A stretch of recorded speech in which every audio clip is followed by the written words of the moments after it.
What is up, guys? Big Show 187, another road to Colonel here. This time I'm going to be talking about, well, I'm using the LAV in this game, but this is any type of armor placement and the keys to it and what you need to do. In this particular gameplay, I'm using LAV, using, I think it's belt feeder, active protection, and tow missile. I love the tow missile because it does devastating damage to any type of armor. Lots of times you get a mobility hit on them, which means they can't go anywhere. You kind of got them for a minute or two. Active protection, I like it. It blocks any type of incoming rocket, armor shield, anything from helicopters, anything that's gonna hurt you, with the exception of C4 repair tool for, I think it's 2 seconds, which is a little short for me considering the amount of time it takes for it to regenerate. But I still like it because sometimes when you find yourself in the midst of a bunch of shit, then it's those few seconds are very precious. But another key element of armor gameplay is your placement.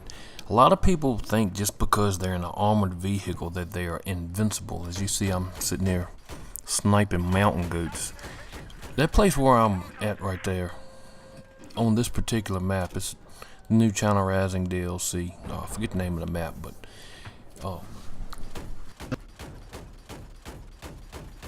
and you can, from the other side, they have those little bolts,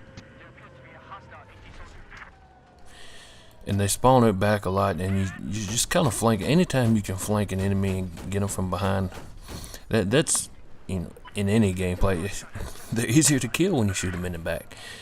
But when you're in an armored vehicle, it doesn't make you invincible. Matter of fact, in this game, they're a lot easier to kill than in Battlefield 3.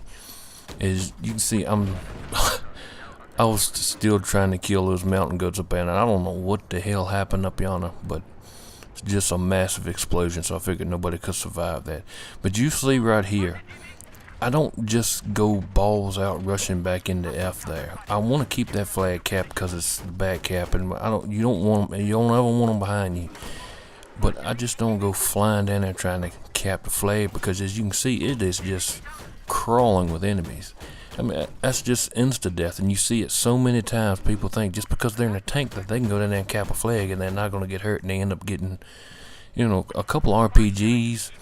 They sneak up on you with C4 because you don't have proximity scan in this game unless you have a gunner, and then you have to be lucky enough for the gunner to have it on. So you need to sit back and pick them off the best you can, and you can use cover with these armored vehicles. I'm not in cover in this particular instance, but I am kind of way back up off in the distance. As you can see, I've used up all my ammo trying to pick these fellas off. Just sometimes it seems that I don't get the damage. I get hit marker after hit marker. I kill them quicker with a gun sometimes than I do with some of these vehicles. But you know, I am quite far back. You don't know exactly where you're hitting as far as the splash damage goes, but I just feel like I ought to have been doing more damage there. As you see, I'm starting to push up. You just work your way in, waiting for more people to come. I used that friendly bomber. They dropped it all over the flag, so I knew that the flag was going to be open for a few minutes. But you see now that they're starting to spawn back in. And also in Battlefield 4, they spawn around the burn. They don't spawn in and on top of the burn like they did in Battlefield 3. They always spawn in the outskirts of it. So just keep that in mind too. Also, when you're in there capping flags, getting in there on top of them, that they're going to spawn around you on the outside. As you see, they're starting to work their way back in. As I saved the AA gun's ass right there, but I see he's shooting behind me, and I try to get away, and evidently somebody got one C4 on me because it took about half my health, but it didn't. He must have killed them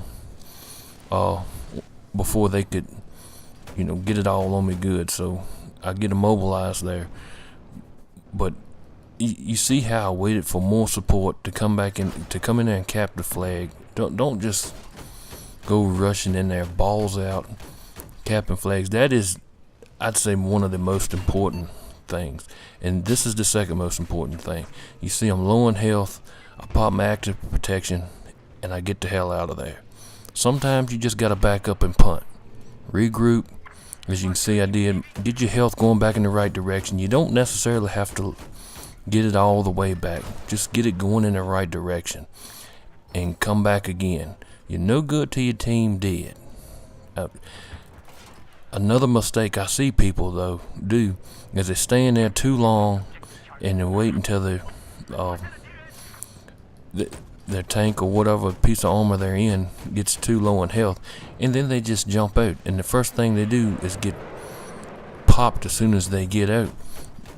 Then your enemy engineer comes down there, revs the tank or LAV, then it's theirs. Now they got one of your pieces of armor, and it just, if the shit goes bad, go down with the ship. But you got to know when to back out and try to come in from a different angle and go from that approach. So those are the main tips, the main gist of it. I know it's not any type of in-depth video or anything. It's just the stuff I try to do. Try to keep them in front of you. Don't go rushing in. And keep those things in mind. That your loadout, that's all on what you're comfortable with. This is what I like. I mean, some of them are better than others, but this is what I like. That's what I personally use. Try it out. If you're not using it, I have a lot of success with it. When I'm playing this. So anyway, guys, I hope you enjoyed the video. Thanks a lot for 50 subscribers. You guys are fucking awesome. Here's to 50 more. Love you guys. Till next time, this is Big Show, and I'm out.